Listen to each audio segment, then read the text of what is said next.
You're listening to Hotepish with your host, Dwan B. Intelligent ish talk, intelligent shit talk, where we balance the profound with the profane. Political satire, celebrity and expert guests, information and entertainment, conversation and solutions. Leave your feelings at the door.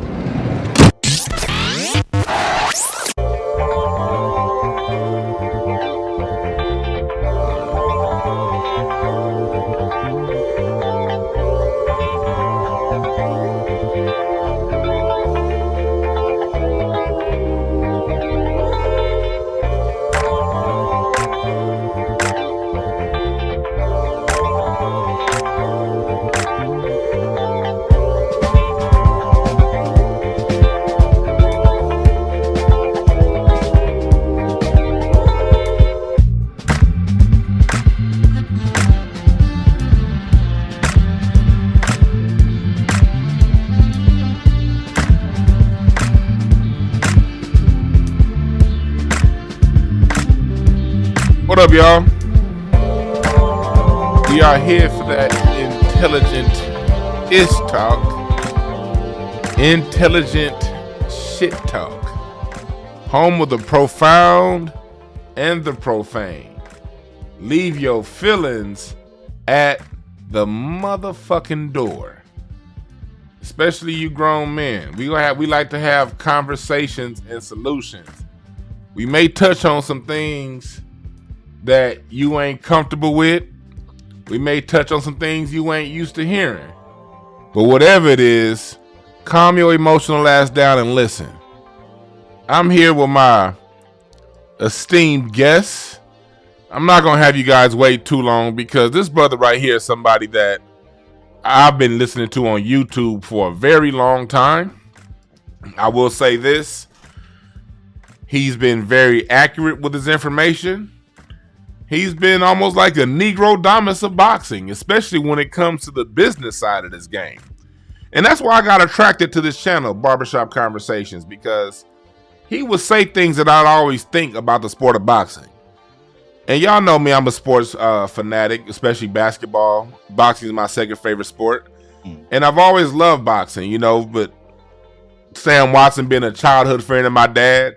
Sam Watson, the only person that calls me Little Anything. Like, my nickname with him is Lil Red, because my dad's nickname was Red, and that's how much I love boxing. So when I found this brother's channel, he was always talking about the behind the scenes things, the business side of it, a part of the game that we as black people need to understand, because no matter how talented you are, the business is you either gonna tame the business or the business is gonna tame you.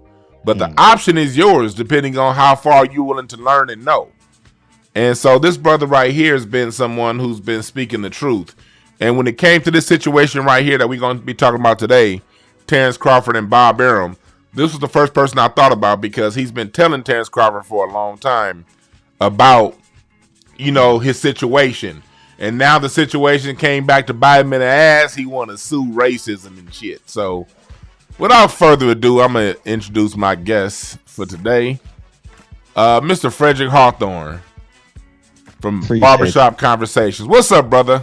Hey, man, I appreciate you having me on, and I'm glad you gave you gave respect to Sam Watson, because I wouldn't have half the trust in the game if not for Sam Watson and another gentleman by the name of Ken Miller, man. So okay, yeah, dope dudes, man. Ken Miller was the editor at the LA Sentinel. Okay, yeah. Yes, man. Because Sam has been. I remember. I would see him when I was a kid. My dad would always be like, "That's Sam in the ring behind Mike Tyson. That's Sam in the ring behind Pernell Whitaker. That whoever was fighting, Sam was in the ring." And I'd be like, "Who in the hell is Sam?" And so when I got to Westchester High, his son Brandon, we played on a team together. We played basketball together in 9th grade, and then Marcus was still young; he wasn't in high school yet. And then Sam would come to the games, and my dad would be there, and it was like when they saw each other, it was like two old friends, you know. Right. And Sam would tell me things about my grandmother and my grandfather's hamburger stand on 67th and Main Street that he used to go to. You know what I mean? And it was just cool. And Sam, somebody, you know, I would call, you know, for, you know, he was a ticket guy for a long time. You You want some courtside seats to a Laker game, you got to call Sam Watson. Facts. And then when I first started out doing comedy, Sam would come to the shows supporting a few other people that would be at the shows, and this was at the time of Floyd and Pacquiao, when it was supposed to happen in 2010. And 2010, 11, 12. Yeah, we would talk a lot about then. I haven't talked to Sam much lately, man, but great dude, great guy in business. Support to Sam's. Shouts out to Marcus and Brandon and everybody else, man.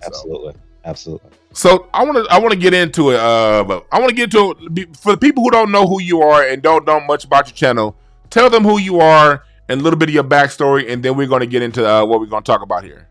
Appreciate you. So I run a channel called Barbershop Conversations, and the reason why I called it Barbershop Conversations, not named after myself, is because the barbershop is like the holy grail where I grew up.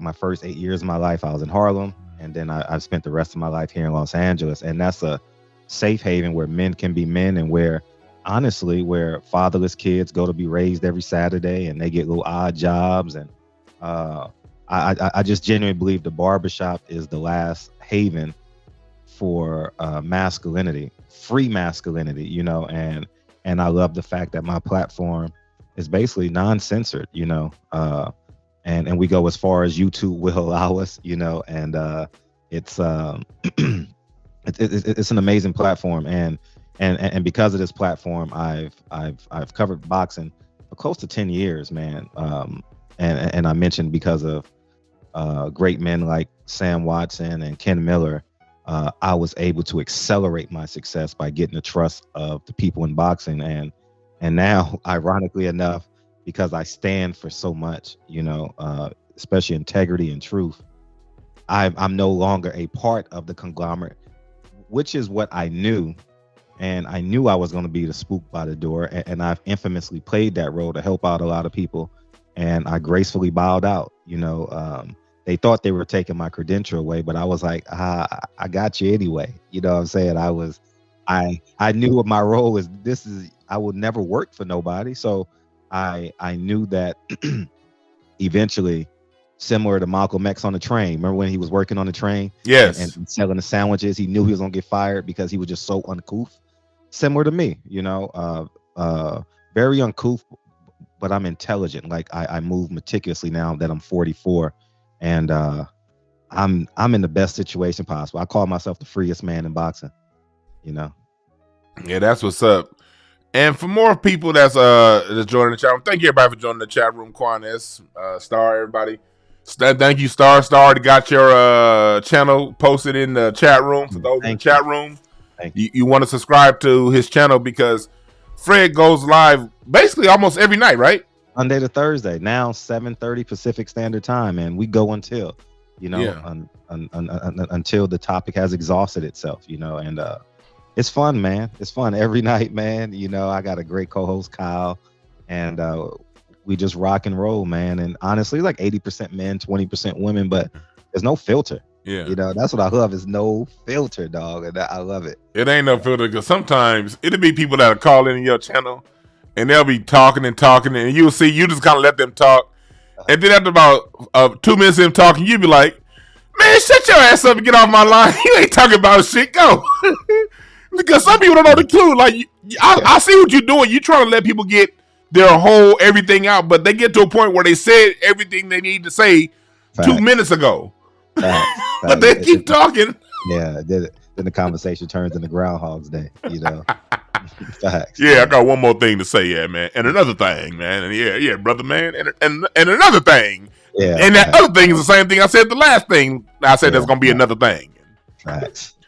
But I gotta salute you out, because what we're talking about here is convenient racism.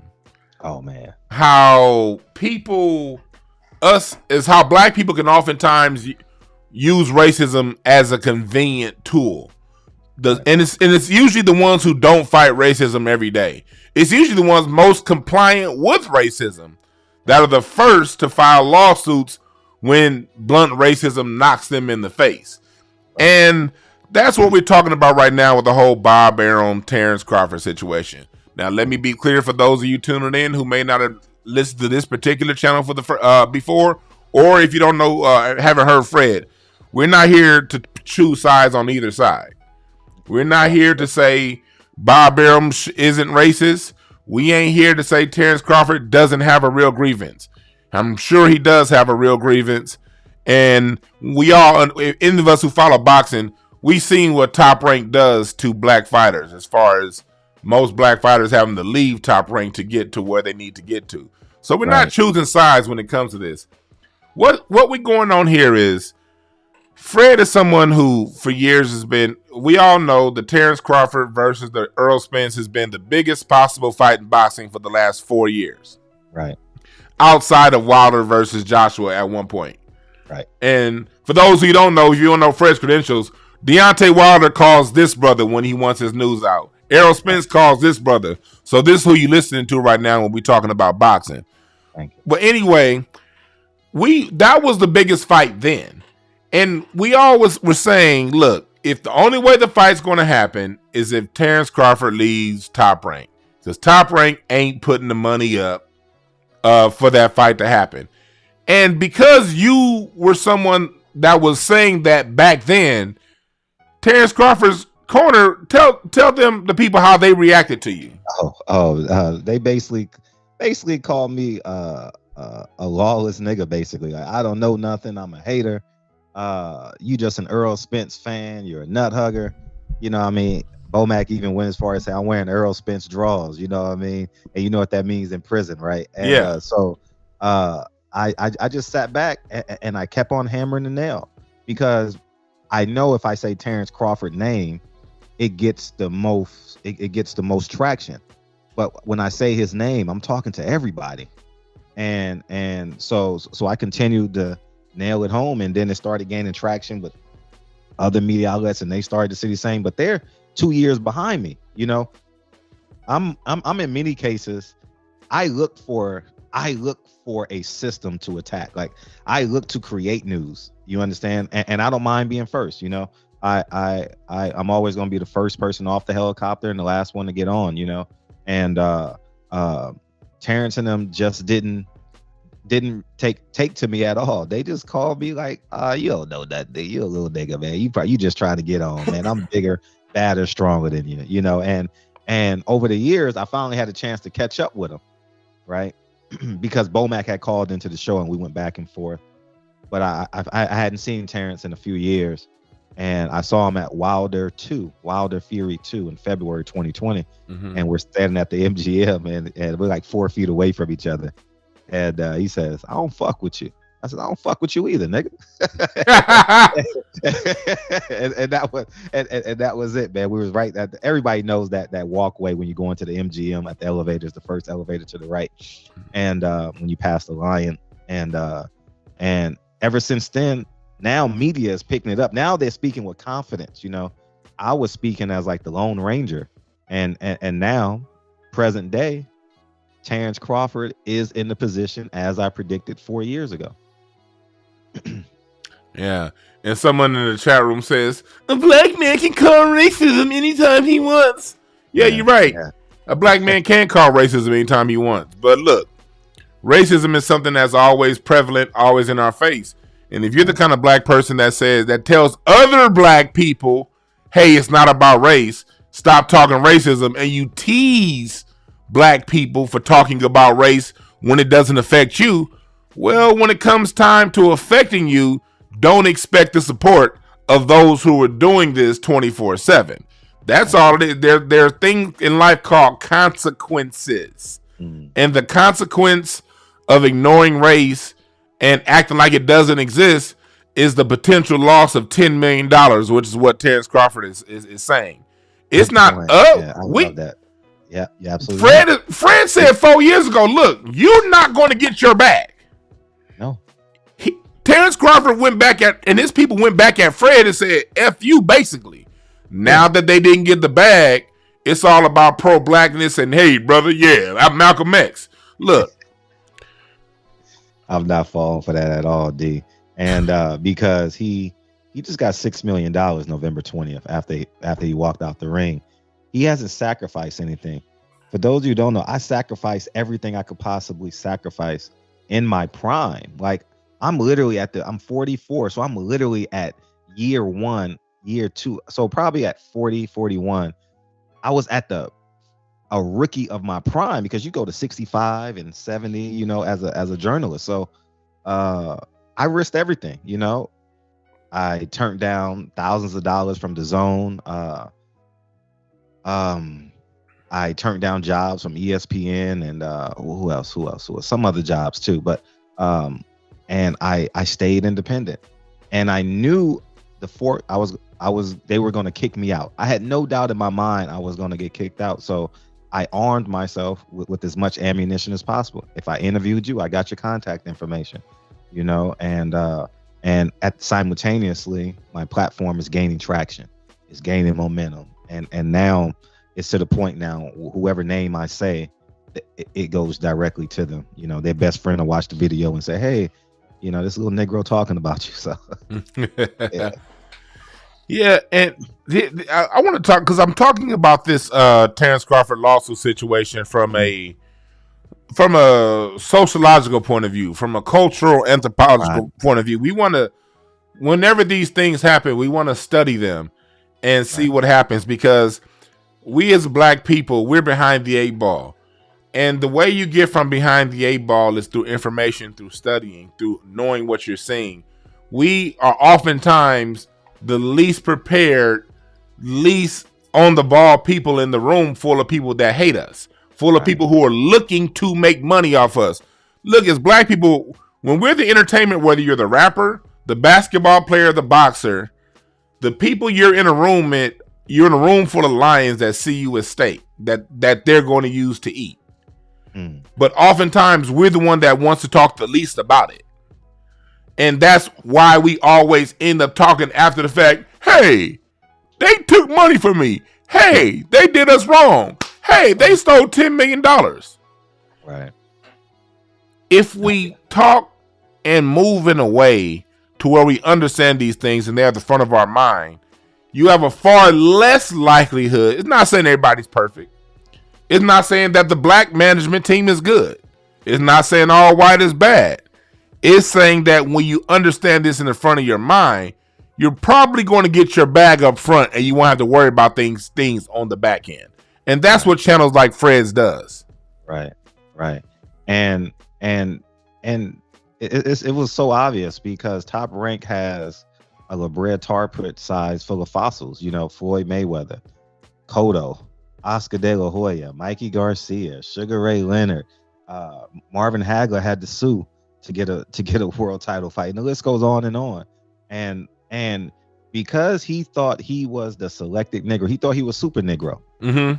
And when you think you're Super Negro, you think that the system is your ally, when in fact Professor X is only protecting the X, which is his last name, and protecting his power. And now Terence Crawford has come to realize it. And simultaneously, because he thought he was Super Negro, he alienated the Negroes. Mm-hmm. And he rarely did interviews, rarely ever did interviews, didn't talk to media. I've seen him shun off, man, at least 20 times. I remember he beat Victor Paul Stoll in his first remember that fight. Yeah, he looked great. He looked phenomenal in that fight. And at the end of the post-fight press conference, he walked off the Diaz, because when you walk off the Diaz, the independent media start getting interviews and stuff like that, and you spend 5 minutes with him as you walk out. You know what he did? He walked out and ran. And I took 4 steps. I said, I'm not chasing this nigga.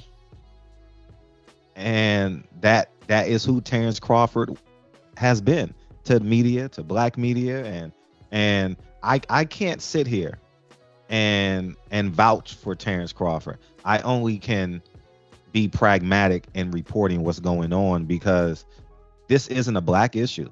This isn't a man that is oppressed. This is a man that realized Professor X got you. He controls your power. And now he's sitting here like, Bob Arum got me. I thought I was a show horse. You know, I thought I was Blackatariat, you know, and Is now that a he's secretariat? yeah, and now he's sitting in Omaha, Nebraska, you know, and people want him to be Malcolm X's birthplace, you know, May 19th, 1921, and he's not. He hired the lawyer to get what he believes he deserves financially, and they use the Black Lives Matter route like the Democrats do. You know, hey, let's get who's the most famous Negro? What's the most famous thing going? Oh, George Floyd just died. What the hell does George Floyd got to do with Terence Crawford boxing? I never saw George Floyd on his trunks. I never saw him say George Floyd's name. I never saw him raise a black fist. You understand what I'm saying? Like, outside of his home, do you care about black people? You understand? Because people always say, well, he got outside of your home, because now you want people outside of your home to support you. Have you been supporting black people outside of your home? You know, and outside your home in your inner circle? Have you been fighting? Now he wants us to be the first brigade. You know, like he wants us to storm the beaches of Top Rank. Nah, not doing it, dog. I'm just gonna be logical. And I did. And the funny thing is, I was called a coon, a fake black guy, everything under the sun, because I interviewed Cameron Duncan, because I interviewed Bob Arum. And you know what I text Bomac? I said, Bomac, you have no idea. I've helped you so much. And you have no idea. You are an unthankful motherfucker. You understand? And I basically set the grounds for him. But I know what I'm doing. I know how, you know, I'm not the greatest, but if you give me 40, 30 minutes, I can get somewhere with you, you know? And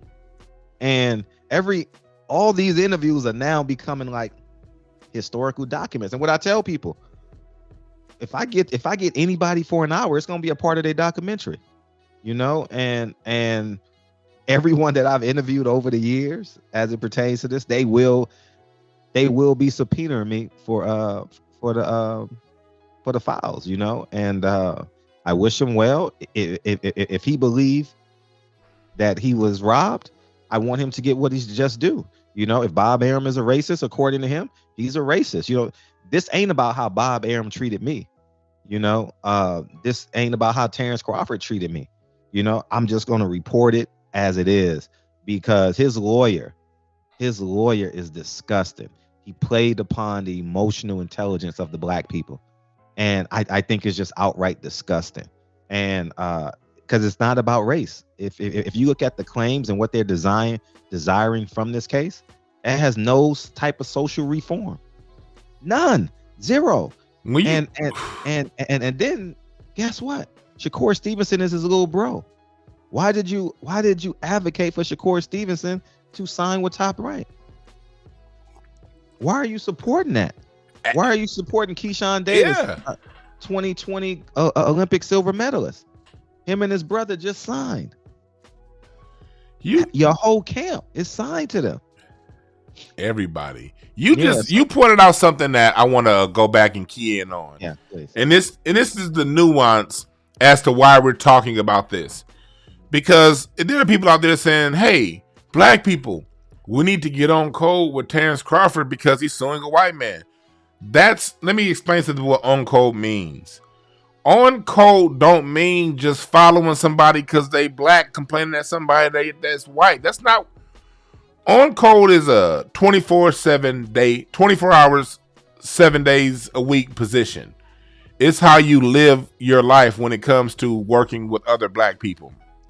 Right. The LDBC, the Lions Den Boxing Community, is a group of black online journalists, Blue Blood, Trill Talk, 7A Sports. I don't know any of them brothers, but salute to y'all. Ticket TV and all those guys that talk. And they give great interviews. They support. You guys have been the ones that have blown the cover off of, because they used to say black fighters don't sell.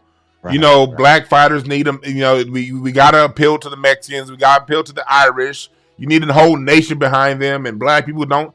And it was the LDBC that exposed the fact that the black fighters not only sell, they're the most selling.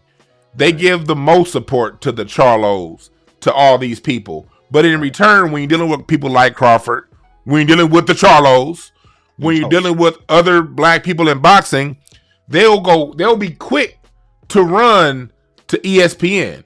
ESPN call them anything short, anything less than a child of God. ESPN don't want to put a tank on their ratings, on their pound for pound list. They screw them over. They have these Asian fighters who what's that one Asian fighter that they put up number one? They do the one hand push ups. Oh, Lomachenko. Oh no, Lomachenko is one. It's this other one that's no way. Yes, yes. They ESPN, they've gone so far as to scrub Lomachenko's losses off of his record to sell him over black fighters.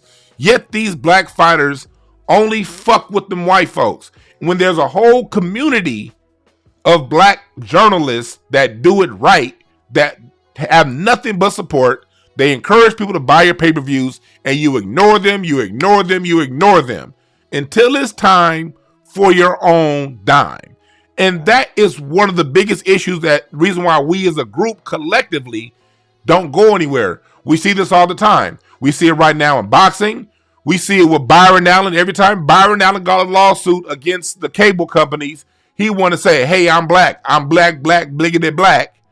But then he gets his little lawsuit win.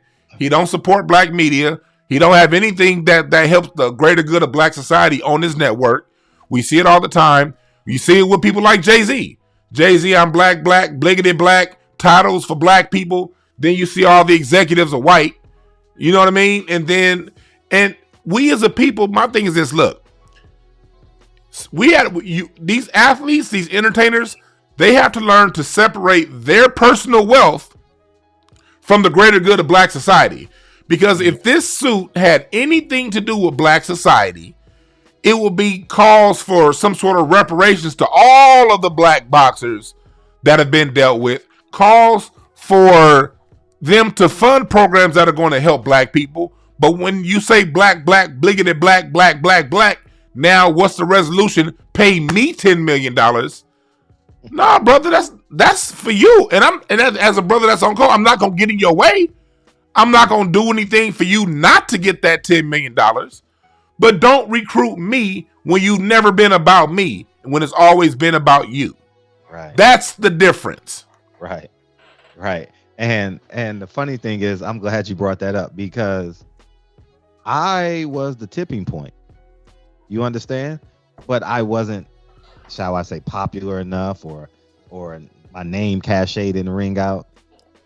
I was the only one in the history of the sport to ask Oscar about those nigga emails about Al Heyman. The history of the sport. Yes, you were. That should have been the tipping point. I challenged Sergey Kovalev on him using the N-word. I challenged him about disrespecting Carissa Shields. Yes. You know, I have set so many tipping points in the sport of boxing where we should have said, you know what, we're gonna build a fist and move forward together. You know, and I think black media should set the tone with Terence Crawford. Oh, now you want us? Oh, let's pull up. No, you on your own. Yeah. I'm glad you said that, because at some point the tone must be set. Because these people, these fighters, these athletes, these entertainers, they go in. We've been knowing since day one that when you sign with them folks, they always got some sort of trick bag waiting on you. Mm-hmm. We know that going in. This is something I was talking to Fred about before the show. Last night, I had a comedy show, and Craig came out, and Craig came out to the show, and we was sort of kicking it after the show. And Craig was asking me, am I auditioning for anything? Because Craig, that's my dog right there, man. What y'all see on camera is genuine. That's my nigga right there, for real. Right. And we have no different routes that we're taking in this entertainment game. And he asked me if I was auditioning for anything, and I said no. And I said the reason why I'm not really auditioning is because the basis of my public persona, of my creativity, is all around social justice and seeing and calling out what's wrong and bringing humor in it and presenting solutions to make it right. And I know that if I go on auditions, if I start getting this mainstream work, that mainstream dollar comes with a condition of certain levels of silence I'm not willing to deal with. So you know what? I find other ways to make money so I can keep my art and entertainment pure. Fred, the person you see right here, is someone who has taken that same sacrifice himself. So for someone, after Fred tells you what's going to happen 4 years ago, you not only call me negative things, you disrespect me in public. Now, how does it feel, Fred? They've been basically using your interviews in their lawsuit. Talk about that. Yes. It's like, I wonder how Jesus felt on the cross when he was talking to the two sinners, right? And like I told you, man, like say my name. Like, you know, it's poetic justice, you know. Me being Tupac, you know, like I told them. And it's funny because I'm uncertain if they're going to subpoena me to court and whatever they're going to do. I don't know. But I read that 23-page article and I said, this is my interview. The first 5 pages is my interview. I said, this is hilarious. And the Cameron Duncan thing is going crazy on Twitter. And I want to talk about that. yeah. And but it's I know who I am, right? I don't try and be Stephen A. Smith. I don't want a job at ESPN. You know, I need to repost my interviews with Stephen A. Smith. You know, like I literally destroyed Stephen A. Smith. How did I miss that? Wait, hold on. Destroyed Pacquiao McGregor. I mean, Floyd McGregor. When I say I destroyed him, how did I miss that? Oh man, I'll repost it. Please. Yeah. I don't know how I missed that. Yeah, nigga, please. And, I made him walk away from me, like, you know, I mean, to the point where every time he sees me, he gives me that, you know, like he don't want no parts of me any longer ever again. And so, because all he cares about is money, and I says, no, it's not about money, dog. You know, so, but you got to go check it out. But it is a great sense of satisfaction. You know, it's proof of concept. It's proof of what I've been saying all along. And these fighters are saying like, damn, Fred did say this. Everybody's watching now. No one is not paying attention right now, you know, and I know that. But more importantly, I want to tell every fighter, I don't care if you sign to PBC, The Zone, Golden Boy, it's going to be you one day, you know? And now when you look at this contract, you see Bob Arum, who I said, you and Al Heyman are playing ping pong with this fight, man. Oh no, we talked the other day. Oh, the fight is gonna happen. We've been talking, great communication. You know, Al Heyman, they've been playing back and forth. You know, they've done everything minimum to say that they want the fight, but when in reality, Al Heyman is over there saying, "Hey Earl, we got this for you." And now that you see the contract with Bob Arum and Terence Crawford actually wants the fight. You know, but he allows Professor X to control his powers. And I can't be mad. I can't be mad at Bob Arum because you gave your power away. You signed the contract and you signed for the checks. And you re-signed 3 times. After 11, 18, and 19. And I could understand the first one, but in 18, it was to anyone who paid halfway attention close to boxing. Right. When he re-signed in 18, we all knew. I remember talking about this then. Right. If you guys can pull up an episode of Craig Facts from a year and a half ago, right, when I called Cap on Terence Crawford, when I said that no, if he truly wanted these fights, he would not have re-signed back in 2018 because the writing was very clear. It wasn't no vague writing. It was very clear the fight wasn't going to happen under Bob Arum. Right. Bob Arum back then told him, "Oh, I didn't let you get a fight with Manny Pacquiao because I didn't want you to beat him to half a death." Bob Arum told you back then he wasn't fucking with you. Right. But for you to re-sign, again, right, black people, why are we talking about this? Because yes, racism does exist. Racism is in everything that we do. But there are certain things that we can do. Sometimes, like when you're driving down the street, you don't have to run over the pothole. If you're driving carefully, if you're paying attention, you'll see the pothole and you can whoop and whamp and avoid the pothole and keep driving. But when you see the pothole and you drive into it, now you want to say, hey, everyone needs to come help me pay for and help me replace what I could have avoided had I been paying attention. That is the problem, because look, when you're dealing with these other groups of people, they're on code against us all of the time. And I mean all of the time. They know that we as a people just want to have fun and fuck around, and we only gonna be serious when it fuck with us personally. Going into your interview that you had, if you don't mind, I'm gonna play part of that, a clip from that interview. Then we gonna talk. I'm gonna play the clip where you talked about the fighters in the boardroom at Top Rank. Yeah, for sure. I'm gonna play a clip of that, and then listen to this clip, y'all. When we talk about racism in boxing, listen to this. Listen to how great Fred's line of questioning is to get this bit of information out, and then we're gonna come back and talk to you guys more about this.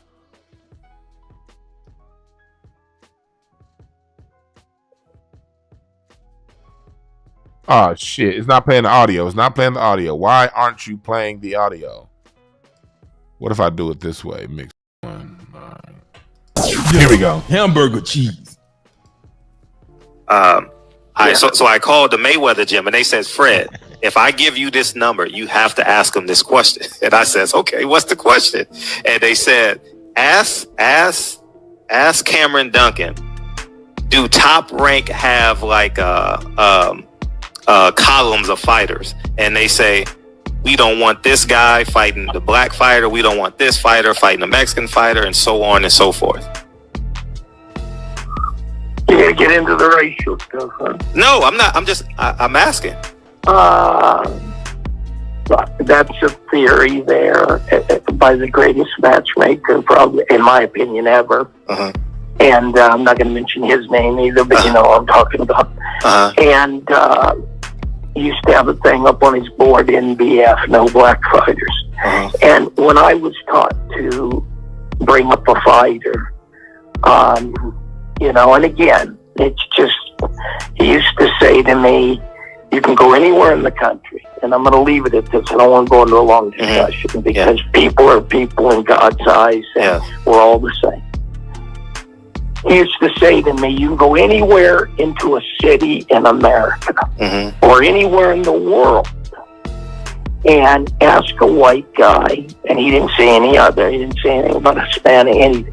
Ask a white guy to throw a jab, and half of them are going to turn backwards and throw it like a girl and everything. Ask any black man on a street corner in any city in the world, and they will snap out a jab in a heartbeat. And I used to laugh. He said, they're just more physically gifted. And he said, and so they have speed, and better to stay away from them. Nothing personal. So I said, okay. And I've lived by that. And, you know, I don't want to sound like some weird guy, but, you know, you're trying to be safe with your guys. And so, yeah, there is a thing about that, you know. Black fight fan T. Shout, mic off. Yeah, shouts out for Trill Boxing for clipping that up. Right. And so basically that was top an official at Top Rank, Cameron Duncan. Well, he's not at Cameron Duncan isn't at Top Rank. He works a lot with Top Rank for years, 20, 30 years. Yes, he's Terence Crawford and Tim Bradley's manager, and switched over to being promoter. So he does great dealings with Top Rank.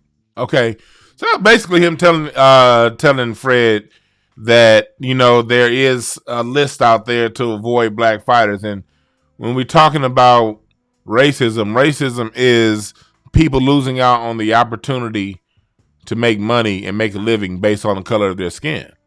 And that seems as if it's going to be part of the lawsuit that Terence Crawford is filing. And how this is something that is widely known within boxing circles. So if it's known within boxing media circles, it's known within that brother's camp. Right.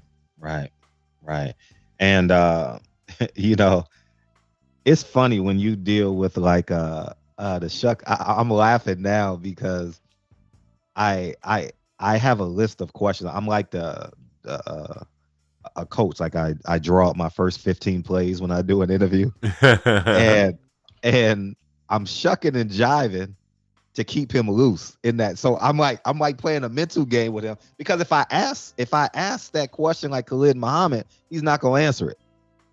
Yeah. You know what I mean? So I'm asking him as if I'm Will Smith. You know what I mean? Like, hey, yeah, what's up, man? We on the beach, man. Hey, what they say at Top Rank, man? That jive turkey. You know what I mean? So when I hear that, I'm laughing because I'm literally playing like journalism basketball at its highest level, and they like have no clue. You know what I'm saying? So Yeah. So yeah. When I heard that, it just confirmed. It confirmed. It was 3 years up until that point. What I've been telling Terence Crawford and every other fighter, that you better find a way to become independent and make money outside of them. Be more powerful than your promoter, you know.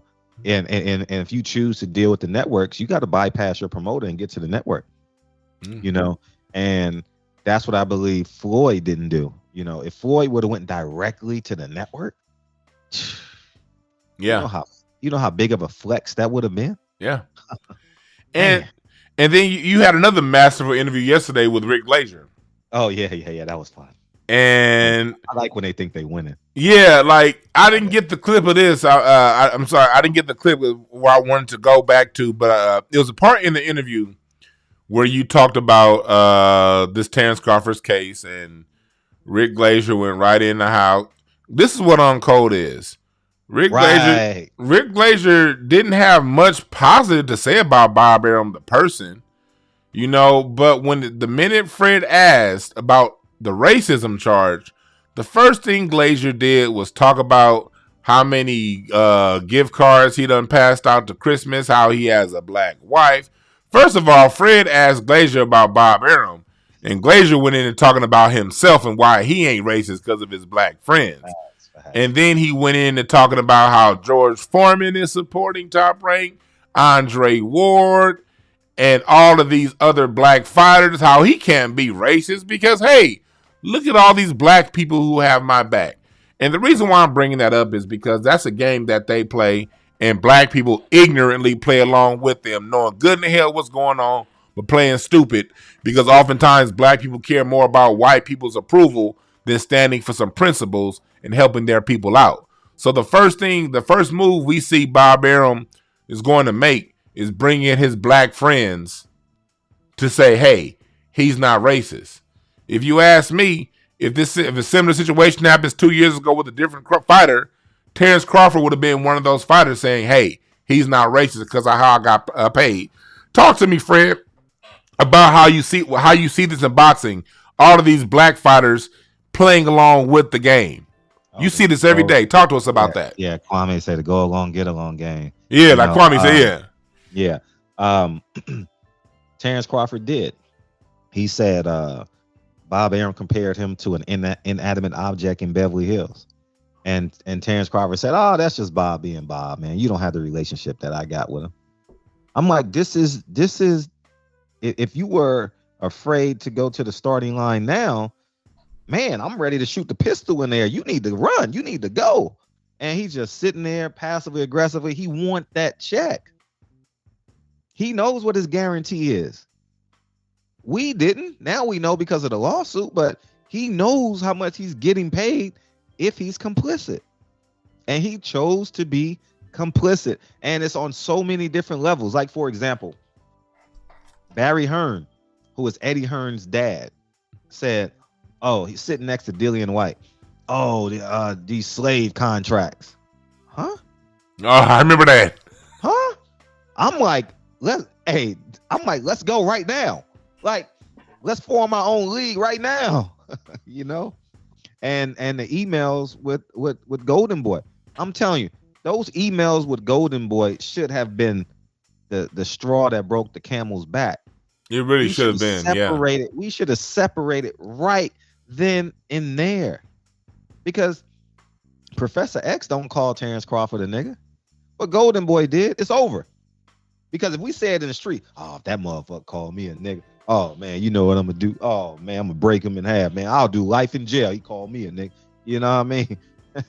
And if they call Al Heyman a nigga, who is the most successful black businessman in the sport of boxing today, you know, what are they calling you? And how are they curtailing your career when they have control of you? And if they have a prize fighter, they're not gonna give them to you. They're gonna give them to their brother. You know, they're gonna call Rick Glazier. Hey, you got a Mexican over there we can fight? You know, they ain't going to Al Heyman. Errol Spence ain't gonna get that fight, you know? So, and it's when I see it from 50,000 feet, I just like, it's just amazing how they choose like profit over power, you know? And I look at Floyd shucking and jiving. What isn't he advertising right now? His own fighters. Yeah. Oh, that was a great one. Yeah. I'm like, NFTs, crypto. I'm like, Floyd don't know nothing about no crypto, dog. He probably can't spell it. The shits, man. Yeah, probably can't spell it. Yeah. K. And the thing is, no disrespect to Floyd or any of these other fighters, but like right now, look, we are at a time right now where in Black America, they are closing in on us on all four sides, whether it be with the police, whether it be gentrification, inflation. You know, inflation hurts us first the most. Yeah, all of these things with medical apartheid. Get that book by Harriet Washington. It goes far deeper than the C-19. Get that book by Harriet Washington called Medical Apartheid. This thing is real. And one of the things that gets in the reason why we're talking about these cats is because it's different if you're neutral. Let me tell you something, people. If you don't want to be political, if you don't want to talk about racism, that's fine. I'm not here to tell people what they should do or what you need to do. But if you're going to step in this arena of race, you can't have one foot in being a fucking monkey, and then the minute your monkey ass behaviors come up and catch up to you, now you pro-black. You're now the example that the other team uses as to why they don't need to listen to us who are serious about this. And that's why I printed this shirt right here, and you get it at hotepish.com, MLK weekend. One of MLK's last quotes before they killed him. I fear I may have integrated my people into a burning house. This is the burning house that Dr. King spoke on. We went for integration. Now you got black people, your Andre Wards out there, your Mayweathers that have been successfully integrated, your Terence Crawfords. They think they're a part of the team. But when it comes time to talk about race, they're anywhere other than on white supremacy until it affects them personally. That does nothing to help any of us, people. And this is sort of a forewarning. Those who are like that, don't be surprised when you don't get the support that you think you're going to get when it comes time to get support. Right. And I'm looking forward to that, man. I wish we would have set a barometer for our support. You know, I'm gonna start hammering that home. I should start doing it tonight. You know, just start hammering the home, because my thought as you were saying that, how about if that was Jason Whitlock? Oh, right? Hell no, right? Hell no. How about if that was Stephen A. Smith? Hell no. What's the difference? And you know what's cold about it? Mm-hmm. They're quick to throw hands and be angry with another black person. Mm-hmm. And like you said, I remember even Errol Spence. That was funny as hell. Errol Spence was like, "That's Bob's boy." Like he called out Terence Crawford for being like, "Hey, you know, that's just Bob." Mm-hmm. One of the major issues we have as a people when it comes to our fight against this evil system is people always say, "Okay, what do we need to do? How do we change it?" Here's my solution. Treat them how we treat each other, and treat each other how we treat them. Oh, it's already in us. That's hurtful. Because that's hurtful, man. Whew. But that's so profound, man, because someone came on my chat. It was like, we got to stay on call. I said, fuck your code. You did. I saw that. I was driving, so I couldn't get in the chat room, but I was live. Fuck your code. You know what I mean? I've been frontlining this for years, and you want me to jump on code? You know what I mean? Fred, let me tell you something, brother. You've been on code from day one. You've opened my eyes to so much as regarding the business of boxing. And I turn people who, whether they play basketball, football, whatever they do, I turn them on to your channel because the lessons that you apply in boxing, they're true across the board. And that's being on code. Yeah, facts. And everyone has a special skill. And I'm comfortable not being on TV, making my peanuts, and you using my platform to be bigger. Like I'm so comfortable, like coming home, I don't have a desire to sit on a white man's lap like Kevin Hart. I don't have that. Like I don't move like that. Like, however, I do want you to succeed to the apex of your existence. And I believe that's where we all need to be. Yes. You know, like it's just terrible, man. Like how can we just sit here and be like, and I mean, my phone is not ringing off the hook, but I'm saying, like, how can these fighters not be calling me right now? You understand? Instead of laughing at Crawford, Fred, what? Here's my contract. Tell me what the hell is going on. Hey, Fred, how do you open up an LLC? Hey, Fred, I know you do property. How can I get in this property with 3% down instead of 10 or 20% down? Shouts out to J-Rock for being one of the few that talk to you about stuff like that. Yeah, J-Rock is amazing with that for sure. Like, my phone should be ringing off the hook because I literally have proof of concept that a man is praying that he gets $10 million. So my information today is worth at least $10 million. At least. I could have saved the man $10 million. And for those of you listening, y'all know for the most part, this show talks about social issues and political issues and relationships and communication. You may be asking me, why are we talking about sports? Black people. Here's the reason why we're talking about sports.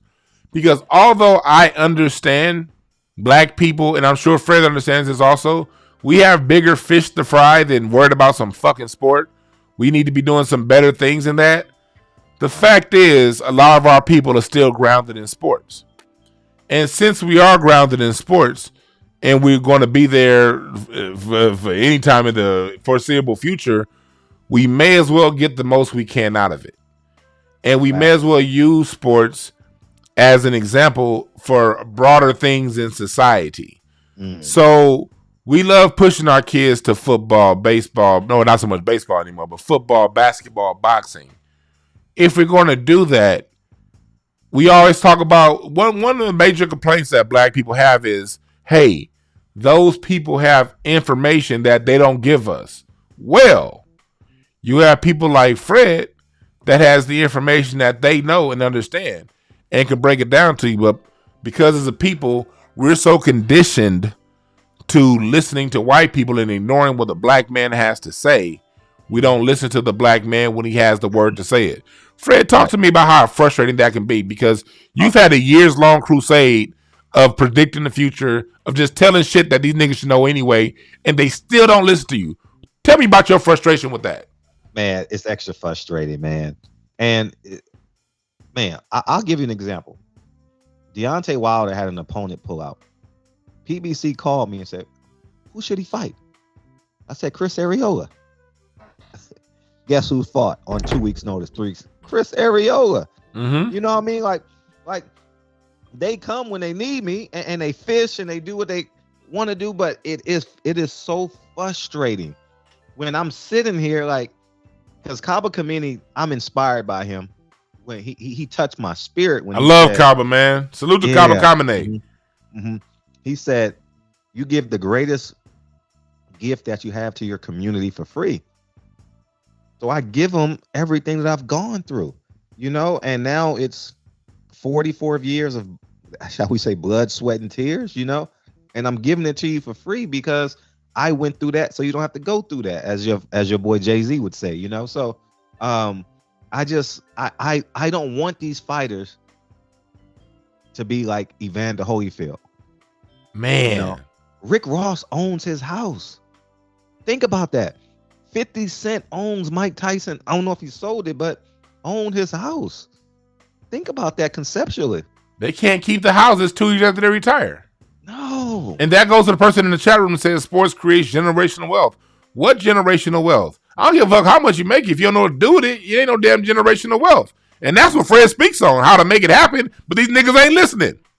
The only way you can have generational wealth if you give the information to the person that's going to extend your generational wealth. You understand? Like, you can't have generational wealth and not give the information to someone in your circle of influence, whether it's your kids or brothers or best friends, you know? And we're so greedy. Like, we're celebrating, like, it's 2022, right? We're celebrating a fighter signing with the promotional company. I said, why are we celebrating? I'm the only one that's thinking like this, though. I'm like, why are you posting congratulations, Franchon Cruz? She just signed with the Zone. I'm like, why are you celebrating that? Because next year, this time, she's not going to be able to get the fight. Man, here's a crazy part about what you said, that because when it comes to sports, when it comes to TV in general, the DVR has taken over, the TiVo, whatever. Right. There are two things that people watch live, only two: sports and news. So the reason why the NBA was able to get a $24 billion contract with ESPN, the reason why NFL gets these multi-billion dollar contracts, and Al Heyman through Deontay Wilder was able to bring boxing to Fox, is because networks make the most amount of their money on live performance. So if you're a fighter that can draw 500,000 or hell, even 150,000 pay-per-view events, if you're the kind of fighter that can draw ratings in today's marketplace, you don't need a promoter. You need a network. And if cats are going directly, and like what Fred said, talk directly to the network, now we talking about some bags without other people getting in the middle of it. I got a question for you, Fred. Yes. This question was sent through the Cash App. Oh, great. Why do people love Bob Arum but hate Don King? Because people confuse them both for the same thing. Slavery. Slavery. You don't have a father. You don't have a mother. You're born out of trauma. Your grandma said you better go work at the post office, and then your uncle said you better play by their rules. You know, and everything is black is bad. So imagine hearing this social doctrine for years, and then when you come of age, you like, shit, I think the safest bet is just to listen to the financial advisor that robbed Kareem Abdul-Jabbar and Kevin Garnett. Shit, if they rob me, at least they white, you know. So you know, so I sit and I'm bewildered. It's Don King. Shall we say, as good, if not better, you know. It's totally your perspective, you know. I grew up on Don King, you know. I'm from Harlem, so Mike Tyson was my guy. So I grew up on Don King. So I at least he made matches happen. Shit. Yeah. Oh, and that's another thing. 3 or 4 title bouts on one card. Man, we were spoiled in the early 90s, late 80s and didn't know it. Christy Martin on Chavez on the same card. Mike Tyson, Christy Martin. You know, it just, and then you got the up and coming heavyweights, Michael Dokes, and you know, all those guys on one card. Man, it was just an amazing run we had, you know. And the most beautiful, see here's the difference between Al Heyman, Bob Arum, and Don King. And you need to really, really understand this. Al Heyman got $1 billion from a hedge fund. Bob Arum got leniency from his infrastructure because he was a lawyer in New York under the Kennedys. And he had infrastructure support. Don King got his money from the numbers and his mouthpiece. Hey, that's true. That's special. He was the most powerful. He was the most famous non-athlete in the world. He was more famous than the president. He was more famous than Ronald Reagan. Only in America. Only in America. Think about that. He's never played with house money. He signed George Foreman and Muhammad Ali and had to go get the money from the government over there in Zaire, if I'm not mistaken. Yeah, yeah. So like he signed them, like he went to the hospital and got the and raised the money, and that's what ultimately opened up him and Muhammad Ali's relationship. Think about that. Think about that. Yeah, it's insane. That's another level of business mastery. Yes, that Don King exhibited, but we've been taught to hate him. Right. I have another question from Brandon Tony, man. Shouts out to Brandon, man. I love this brother. He wants to know, should fighters have contracts as NFTs so that the fans can crowdfund the fights? Sure. It's NFTs is basically your own Instagram. Like you know what I mean? Like you have your own concentrated Instagram with people who are financially supporting you, and you go there and get inspired to get better. So your value raises. I genuinely believe that. You know, I wish people would understand it more. You know, I'm definitely not an expert on NFT. I understand the concept of it. And a lot of independent artists should do that. You know, like, because it's instant gratification, you know, as it pertains to music. And there's a gentleman by the name of La Russell and out of Oakland. And I saw him leading the way. Russ is kind of leading the way. And also Nas, I just saw him post the other day. Yeah. About he's going to give royalties to his fans. I think it's critical. I genuinely think it's critical. It's like imagine having 100,000 non-physical tenants. Mm-hmm. You get, like, I got tenants. Like, I got to deal with a person. I got to shuck and jive. Hey, man. Miss Rosales. Hey, how you doing today, Miss Rosa? I'm just here picking up trash, make sure everything's good. Hey, hope you're have a great weekend. You know what I mean? And then I go to Tony. Hey, what's popping, nigga? Hey, what's popping? Hey, you good? You watch the fight? LeBron? What you think about LeBron? You know what I mean? Hey, little Michael, how was school today? Like, I gotta play all those personalities. Yeah. You know? So not with those NFTs and giving away those royalties. You know, you got 100 or however many tenants you have. That's who you have. You know, it's like every song is like an apartment complex. That's true. Mm-hmm. And so again, we're gonna reset. We have Cedrick Hawthorne here from Barbershop Conversations at Silent Heroes on Instagram. And again, this is a brother that's always talked about the business of sports, the business of boxing, and he talks about, you know, the money and how we can get our hands on that bag, because for too long, black people think the way to the bag is through a white person.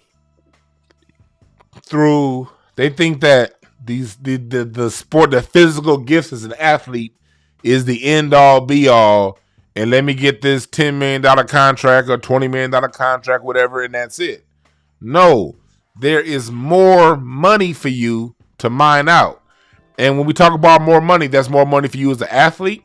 Right. And imagine this is something always been my point of view, my stance when it comes to sports. First of all, I'm tired. Like we're too saturated with sports. I always say this. Granville T. Woods, inventor of the telegraph and the train machine that eventually evolved into the roller coaster and so many other inventions. Granville T. Woods was 7 feet tall. If Granville T. Woods played today, we wouldn't have the fax machine and the telegraph and the roller coaster because every black person would have been telling him to work on his hook shot and his vertical. Right. We are here. We're smarter than we are physical. And we've proven that through our history. When you look at the list of inventions black Americans had from the 1800s through 1950 before we started taking sports so goddamn serious, we invented the refrigerator, the car, the freezer, the light bulb, the automatic railroad crossing. Shouts out to my 4 times great granddaddy for inventing that.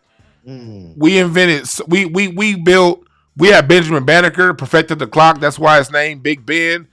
Aligned the city of Washington, D.C. with the constellation Virgo. Designed the city of Philadelphia.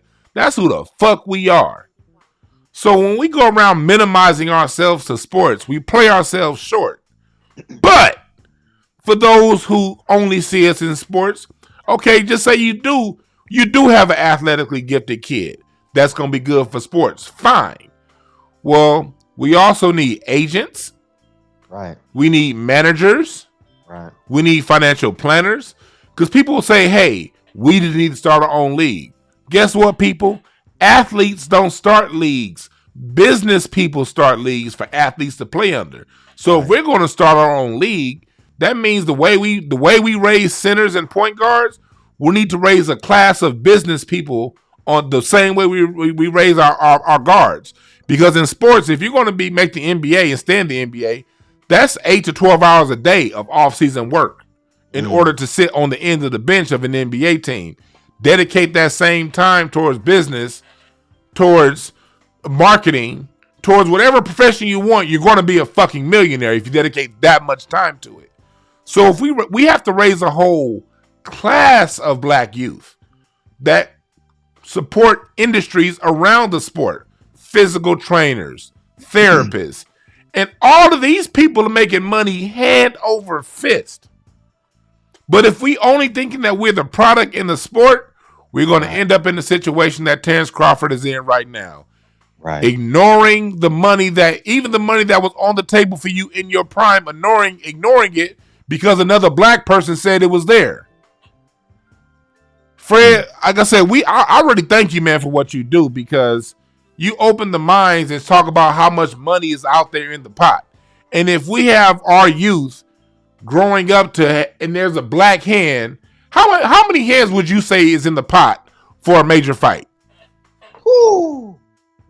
God damn. Go ahead, brother. God damn. First you got the manager when he was nothing. You know what I mean? Then he gets hand off to a guy like Cameron Duncan. And then if Cameron Duncan doesn't have a TV network, he goes to the promoter that has a TV network. And then you go to the network guy. And then you go to the guy where the fight is, like the MGM people. I mean, then you go to the cable guy. Oh, my God. Then you go to the merchandising. Oh, man, I would say at least 10. What about the nutritionists and the trainer? Yeah, nutritionist, the strength and conditioning trainer. Yeah, I mean, it's wow. It's insane, and the fighters don't see it that way, man. If I'm sparring and running 4 miles a day, you think I'm giving up a red set? man, I'm putting you on salary. You know what I mean? And more importantly, you're going to be an employee of my nonprofit. You are the CEO, the CFO, or the first lieutenant, whatever you want to call me, of my nonprofit. I'm 100% of your salary is going against my earned income. Period. Like I'm not, man, these fighters just be giving money away, man. You know, and oh my gosh,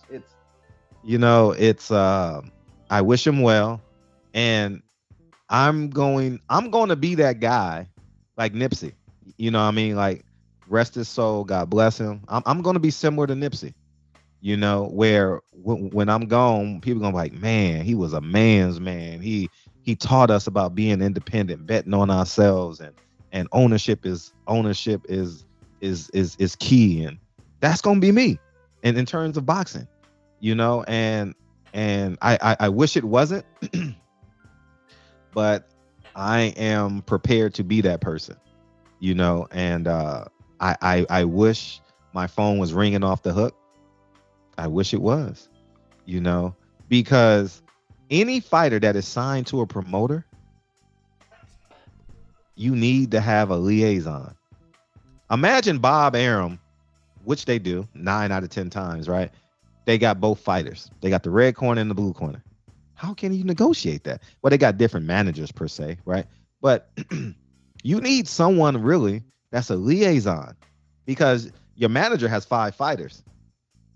So he needs to be buddy with Bob Arum. If I'm Earl Spence, Deontay Wilder, I hire one guy and say, you can't work with nobody else. You are my negotiator. You teach me the business portion of the game. It could be a young lawyer from Howard. You understand? Put him on your team. Pay him $70,000 a year. You can afford it. You know what I mean? Outside chicks get $70,000 a year. You know what I mean? Man, and all that shit. All the money they spend on pussy. But go ahead, bro. Go ahead. You good. If you in that tax bracket, you know what I mean? Pay this man $100,000 a year.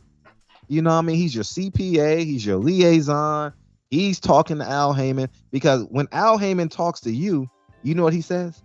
If I can get Earl Spence for $3 million and I can get Ugas for $2 million and the budget is $7 million, I'm leaving with $2 million. That's human nature. Why do people separate human nature and pragmatics from color of skin? Like, that's just common business practice. He's doing nothing wrong, but you got to know the budget. Like, he should go to the network. How much is the budget for this fight? Show me the paperwork.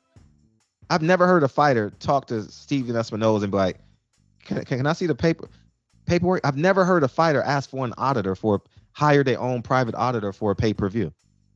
I would have my own auditor on. If I was Manny Pacquiao, Floyd Mayweather, I would have my own personal auditor. You can't work for nobody, because I don't want nothing. I don't want no mixture. You know what I mean? I don't understand why they don't do this. What you're saying, and this is for the people. Again, y'all know me. I'm an expert when it comes to talking about racism. If y'all want to start, put it up in the chat room. I have a full webinar on communicating racism to children and to your family, and how to talk about what it is, how it operates, and how to get around it. So y'all know I'm coming from that point of view. But what Fred is saying right here is general good business practice. Because let me tell you something, black people. One thing about racism is we take it too personal. Racism is a business. It's people. You going back to the clip of the interview that I played earlier from Fred. These people know. I can go to any black person and he knows how to throw a jab without knowing anything. They know that we are physically gifted. But let me tell you something else they also know. They also know we're mentally gifted too. So it is in their best interest to not tell us and give us all of the information. That's why we have to get it ourselves. What Fred just said was, get your own accountant to audit. That's what businesses do. If any business is in any good shape, they have auditors, and they also hire somebody else to audit the auditors. That's how AT&T works. That's how NBC works. Any corporation you see thriving has checks and balances to ensure it's getting the most money possible out of what they're putting in. Because business is dirty. Business is warfare. Right. Before they look at the color of your skin, they see green. White folks do this shit to each other. Right. We have to, when it comes to racism, control the parts that we can control. Can we control Top Rank having their little thing saying no black fighters? No, we can't control that. But we can control the eyes on the money. We can't control who we hire to watch the money and how we watch out for our self-interest. So Fred is giving us basic business principles that we should apply whether we're dealing with white people or black people. Because when people see money on the table, the first thing they thinking is, how much can I get? Right. And you know what's funny? When I was working on Nine, you guys need to go watch 9 Wives, incredible film. Click the link. Just Google 9 Wives on Instagram. 9 Wives, Elijah Muhammad. 9 Wives, Malcolm X. It'll pop up. When I was doing this, when I was doing a whole bunch of research, I was talking to Muhammad Ali's wife, and I was talking to Bob Arum. I interviewed Bob Arum. Was one of the first guys that I interviewed for the project, and he told me John Ali was the national secretary for the Nation of Islam, and Herbert Muhammad was his manager. Bob Arum was the promoter of Muhammad Ali. Bob Arum told me they used to go in the back and bust it down the middle.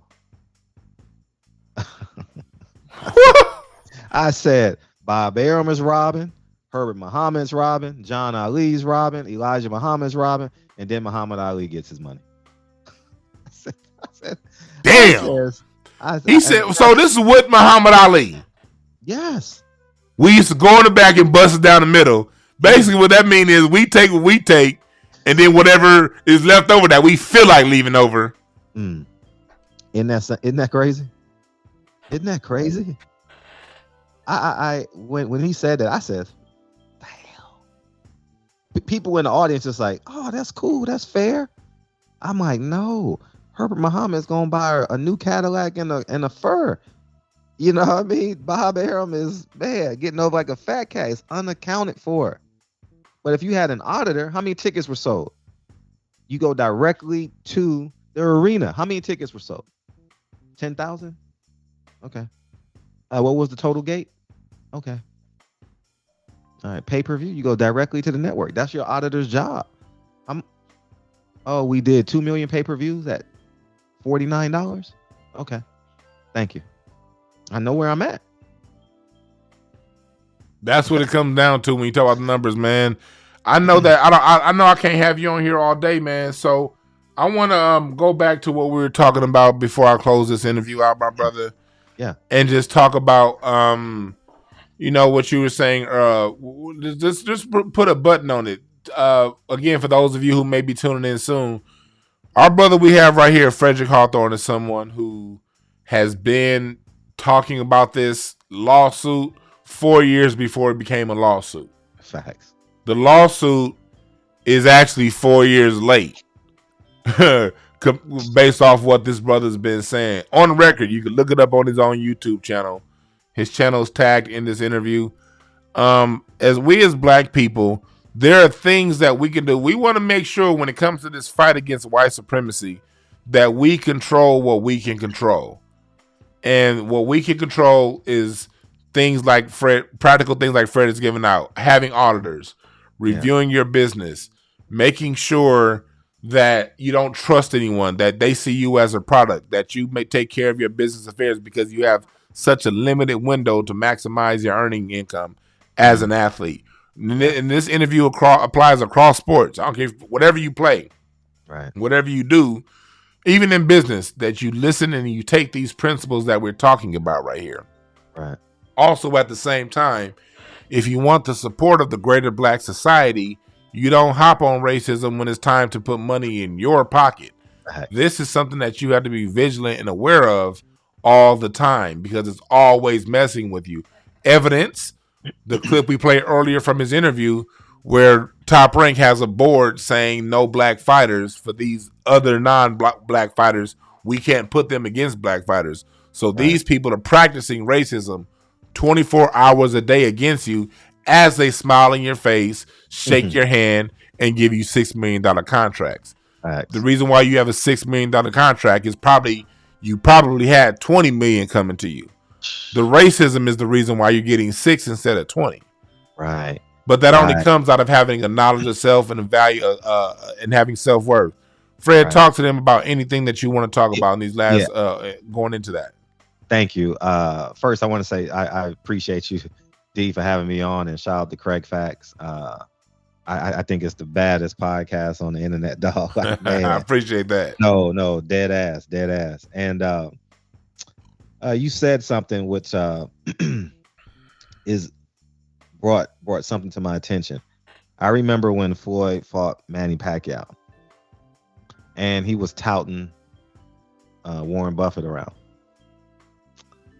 And I said, I've never seen Warren Buffett before.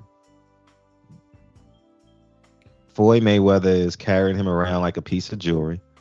And he's around for the fight for the 2 or 3 days. You know, he's a billionaire times over. And then years later, I hear Floyd has invested, they said $50 million. I don't know how much money it is, $50 million in Vanderbilt, which is the new high rise and in Lower Manhattan. And I said, imagine if he understood what $50 million represented. Floyd didn't understand that. Floyd understood standing beside a whole bunch of white people that are affluent. He valued that more than his $50 million because he's from Grand Rapids, Michigan. Quicken Loans went to Michigan, Detroit, Michigan, and basically bought up the whole downtown area, right? The owner of the Cleveland Cavaliers. Yeah, Dan Gilbert. Yeah, thank you, Dan Gilbert. If Floyd Mayweather would have known how valuable his $50 million worth, you know what he could have did with Detroit and the surrounding cities? And that's the power over profit in which I want us to understand. It's not the check. You know what I mean? It's the power that comes with the check, but we don't reinforce the power because I tell fighters, sometimes they call me and then they go buy a Rolls Royce. And then I text, but I was like, man, that was genius. You know what I mean? In my sarcastic text. And I just sit there and I'm bewildered how $100,000, $300,000 Instagram post is more important than your child's freedom. And I sit and I'm saddened by it. And I just hope that Terence Crawford is again the tipping point. By the way, Malcolm Gladwell's Tipping Point is an incredible book. If you haven't read that, I suggest that you do. I have that in my rotation. I haven't read that yet. I actually have it. God. I have it, but I haven't opened it up yet. When I say Malcolm Glad, you gonna love Malcolm Glad. Have you read his books before? I know. I'm familiar with him. I bought that book. I bought it about a year ago. I just haven't popped it open yet. Yeah, he gonna take you. Yeah, you gonna feel like you high. You ain't even smoked a blunt yet. Like he definitely takes you there. He's gonna open you up. He made me a better teacher about the broken glass theory. Anytime there's a broken glass, you clean it that moment. You know what I mean? Anytime there was a problem in my class, I nipped it in the butt at that moment, and I in turn became Teacher of the Year. You know what I mean? So I think that Tipping Point by Malcolm Gladwell is an incredible book. But as I digress back into Terence Crawford, I think it's just incredibly important that we look at the whole situation. Like, where's the midpoint of this fulcrum at? You know what I mean? Like, what's seesaw in this situation? Because we're only going to see how bad Bob Arum is. This is as you mentioned, this is a great case study in which we can learn from. You know, like, when was Bob Arum racist? If we want to call him that, right? When was he racist? Night when he busted down the middle with Muhammad Ali? Or when Marvin Hagler had to take him to court to get a championship IBF strap? Or was it when Floyd Mayweather? Tell me when. Or if you're a Latino brother, Mikey Garcia. I think in my heart of hearts, it's above racism to some degree. It's the machine. It's the machine. The machine must keep on going. And your talent is the oil and the gasoline. Like, they got to put you in. And they put you in when they can make your machine better. And they want multiple machines. If Floyd Mayweather runs, if they let Floyd Mayweather runs wild, the machine breaks down on the way to San Francisco to go get gold, you know? So I think like when you said they monetize racism is a business. The machine is a business. And I think the genius part about us acknowledging racism is learning the mechanics of it. We just say racism, he's a racist, forget him. But when you learn the mechanics of it, you like, oh shit, I can duplicate this shit. Me and my son and my brother and his kids, we can duplicate this shit. That's why Kyrie Irving is a threat, because him, James Harden, and Kevin Durant are $1 billion. If they adopt his mindset, that $1 billion turns into $10 billion worth of power. And that's what they're afraid of. They know they got LeBron. They know LeBron wants to be the richest athlete of all time. They know Floyd wants to be the richest athlete of all time. They know they can plant stories on LeBron like he stormed out of the room and then he called Barack Obama and Chris Paul. And then tomorrow, the next day, he has a Nike shirt on saying end racism, taking a knee. Then they just sold 1 million shirts. Imagine if we learned the mechanics of racism. And we did that. I did it with my film. I sold close to 3,000 units. The next one is going to be 6,000. Then 10,000. That's what we got to learn, the mechanics of it. It's easy to call a white person a racist and devalue them and whatever. But learn the mechanics of it. You know what I mean? You're only getting 10% of what you're really worth to your job. Think about it. So once we get there from a mindset perspective, being intentional with our thought process, don't take mental breaks like thinking about how many points LeBron got while we on a job. Like I always said, the secretary of every job in the world should be worth $1 zillion, because I can literally put my boss out of business. Sue me. Who gives a fuck? Mm-hmm. It's not in my name anyway, because you taught me the business. Sue me. Okay, there's no debtor's jail in America. That's why you can take a credit card, $50,000, go invest in an LLC, and then let that shit sit on your credit for 7 years, and you got a best friend or your wife or a husband, and they got perfect credit. That's a genius move.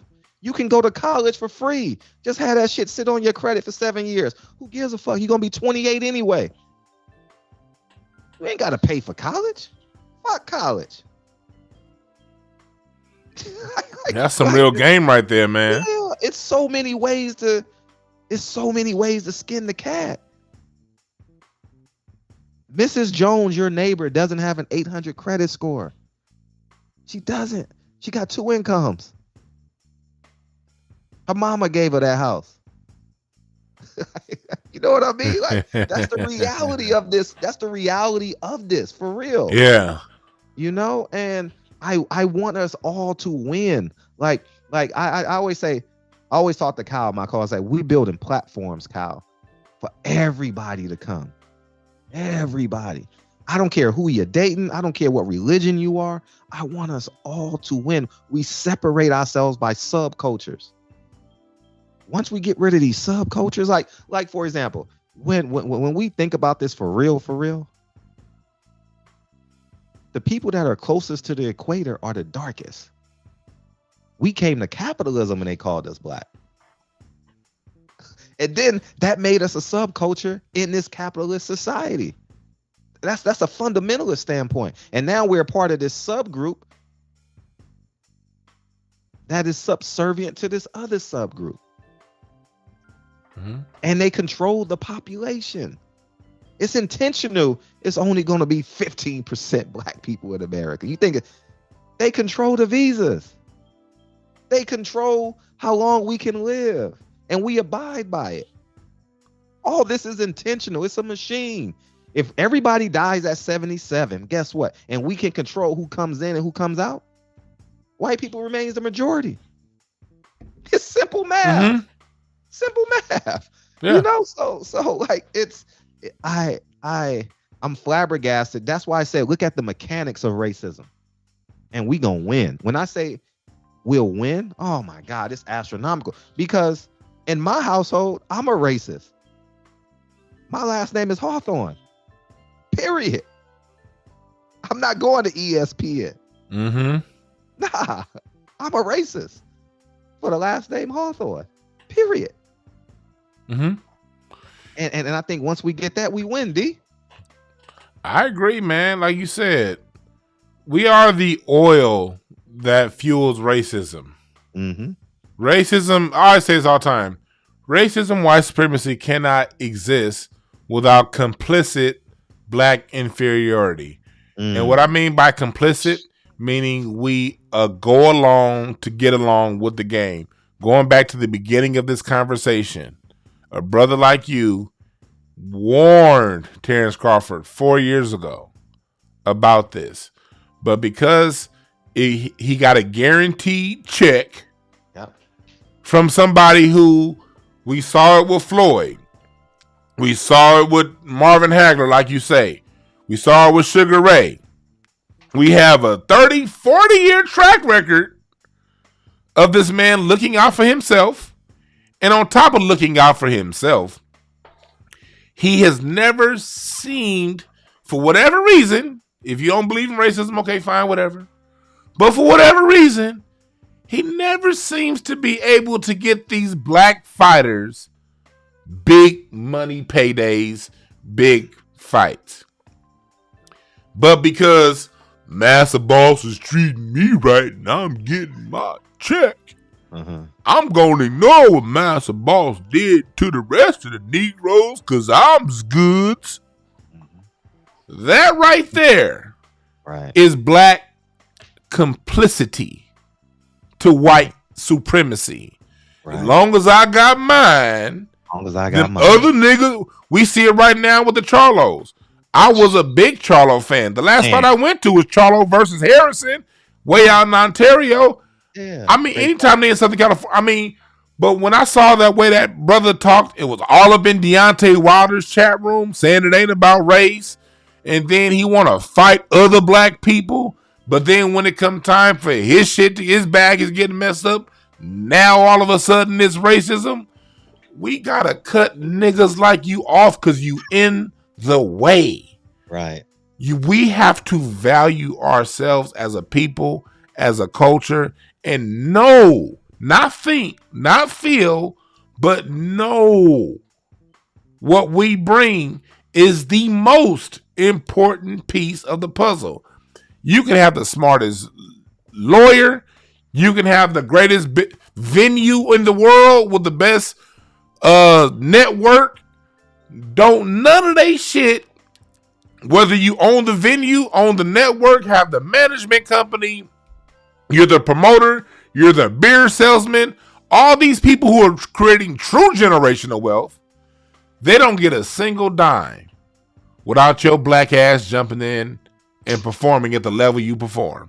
Because we saw another point that you like to bring up all the time about Canelo. Canelo sent HBO out of business.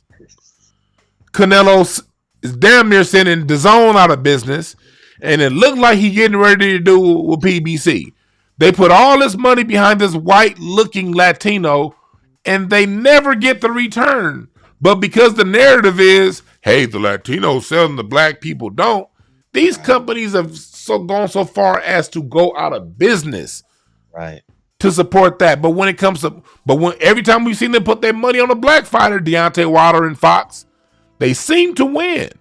Right. But it seems as if to me Deontay Wilder is the only brother who understands this principle that's out there. Yeah, he gets it. He gets it. He really does. He really, really does. You know, and I'm happy I'm a friend of his, you know, and I couldn't be more proud of him, man. I really couldn't. Me too.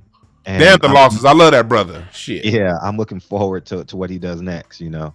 I really am, because he takes us with him wherever he goes, and that's important. And that's it. Deontay Wilder to me is a shining example of how the many, whether win or lose, the first people he called is you. Yep. And that's being on cold. Love that, man. Man. Love that, man. And so I want to thank y'all for listening. I know brother Fred has other things to do, so I'm gonna let him go. Fred, I'm gonna call you when this is all done and later on, and I want y'all to subscribe to Barbershop Conversations nightly, and I want you to get his movie 9 Wives. Yeah. And I want you to support this brother and all he does, because when it comes to sports, the reason why I started listening to his channel, because I don't really do sports like that no more, but the reason why I listen to this brother's channel and other cats in the LDBC, and y'all know me, I used to have a sports show. I stopped doing sports because I got tired of all the coonery within that shit. Yeah, and it is sad how these athletes, man, listen, LeBron James disappointed me so much, dog. Like, not from a man that protects his family, but from a man that he has everything. He has, the NBA is a collective bargain agreement. He just has to put on a uniform and be on the bench at 7:43 every night, and his money is guaranteed. And this guy I says, we had a chance when the world was watching. White people was willing to die for black people.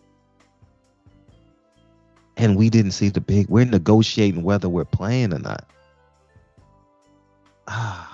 Then that goes back to RC, because it's always you get these fly-by-night people in here be like, DeJuan, you just hate on LeBron. You just hate on Jay-Z. Let me tell you something, black people. If the white folks is putting trillions of dollars in their pockets and they're not saying much bad about them, it's because they're using these people for a greater message that's going to hurt your black ass. Right. And know that if they're demonizing that person, like Deontay Wilder, if they talking about them as if they anything less than a child of God, that's because that black person probably has something good for your black ass. Yeah. And the most beautiful thing about it is now New York has said, "Oh, just pay a $5,000 fine." But Kyrie, now that's the story that I've been on since day one. Can you believe that? I told people when it happened, I said he will play basketball, and then when he came back 2 weeks ago, I said give it another month or two, he gonna be back to playing home court games. All it takes is, we are powerful people, man. All it takes is one or two of us to say no. Yeah. And then they pay. See the beautiful thing about it is, media was pro LeBron. They painted him weird. The world is flat. He's searching. He's searching for the truth. Let this man enjoy his journey.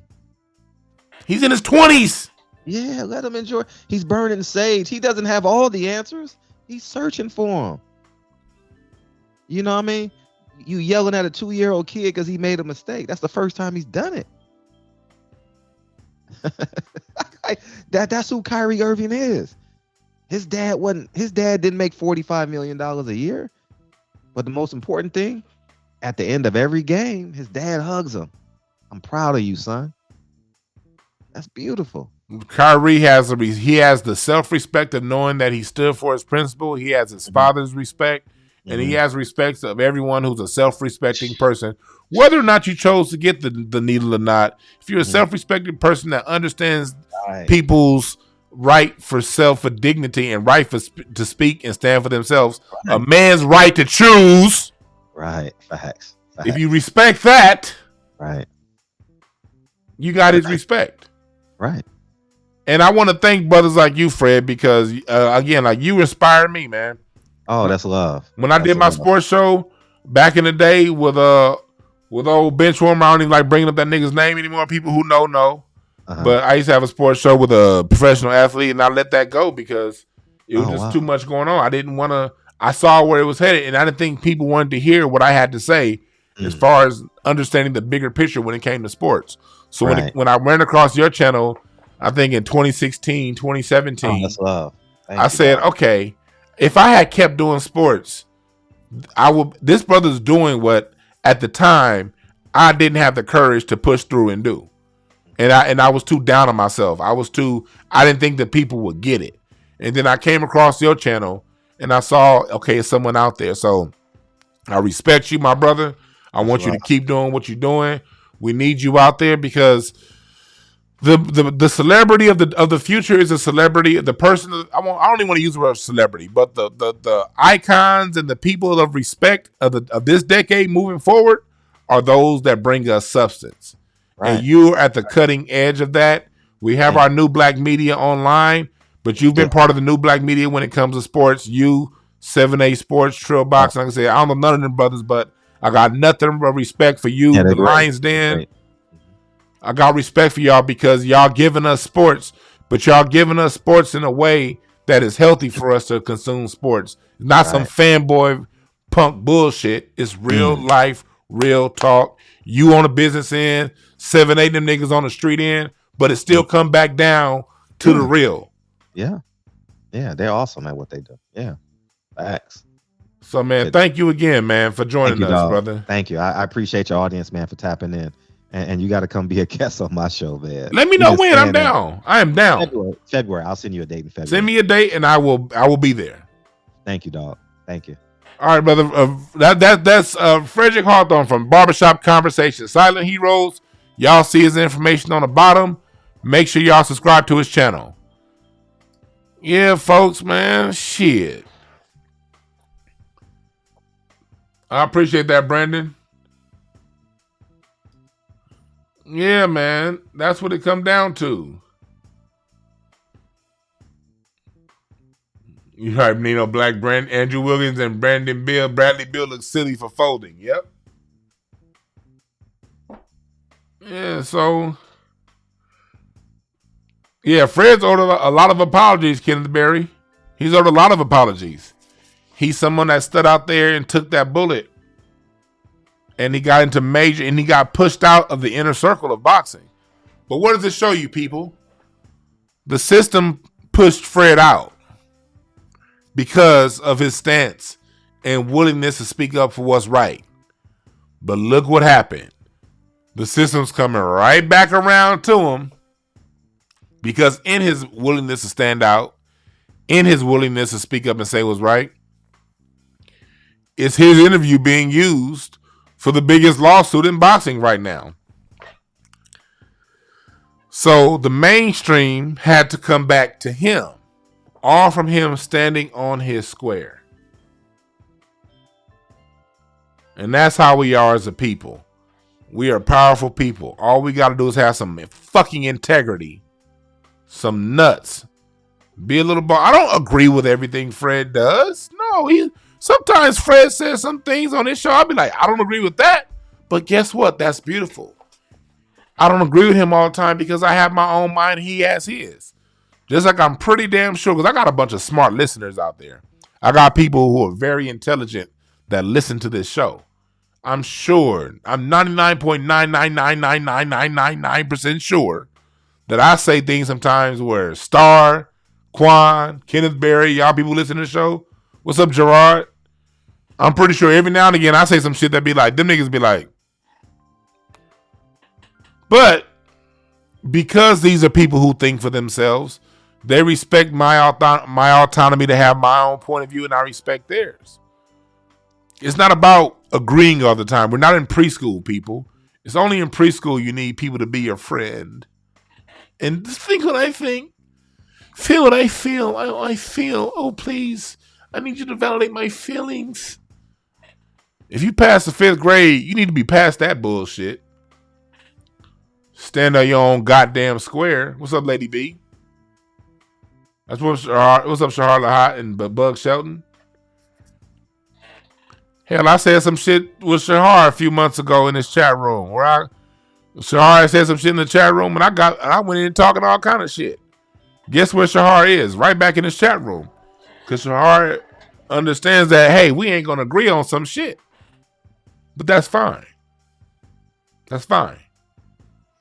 We keep doling out the information. We be mature. We control the things we can control and let the things go that we can't. That's right. He who thinks the difference of opinion is what develops your rational thinking.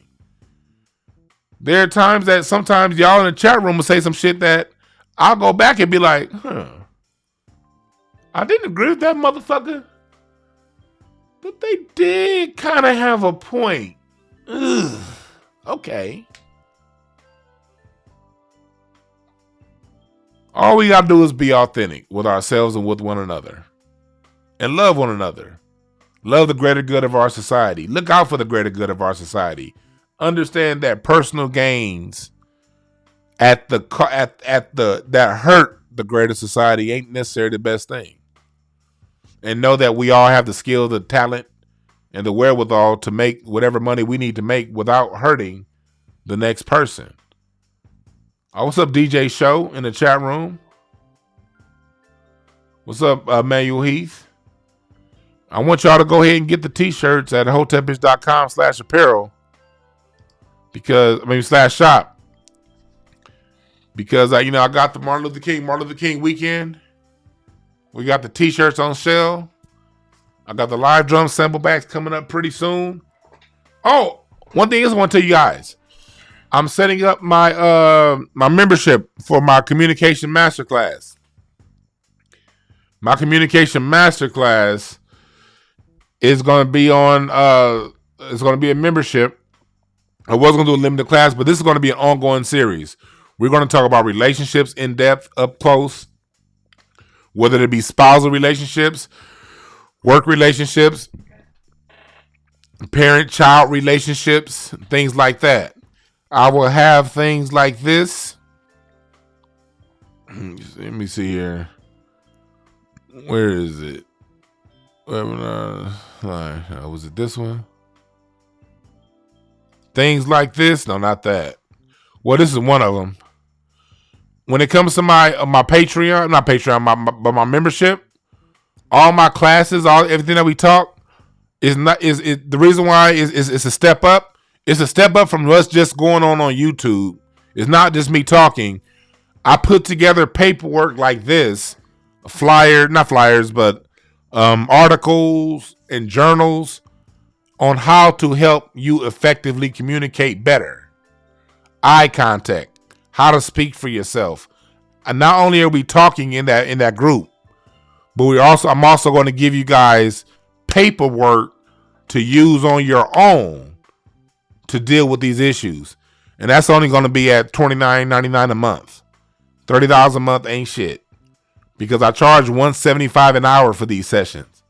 What I charge $175 an hour for dealing with families, you can access for $30 a month through my membership courses for those who want to become better communicators and for those who want to know how to speak those things. Because oftentimes we know what we want, but we don't quite know how to say it. Well, I'm the nigga with a college degree in how to say it and years of experience.